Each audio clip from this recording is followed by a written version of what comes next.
มาอีกแล้ว พระเอกเฮานะมาอีกแล้ว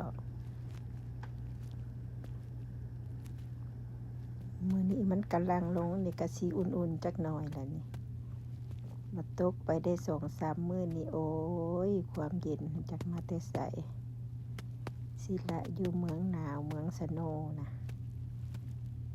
วางไปได้2-3มื้อแล้วก็มามื้อนี้สงสิมาด้วยอายอยู่แล้วมื้อนี้นะเม็ดบักใหญ่ปานนี้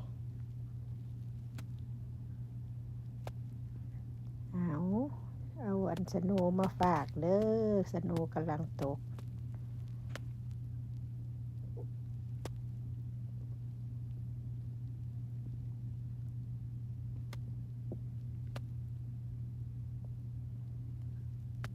ถ่ายให้เบิ่ง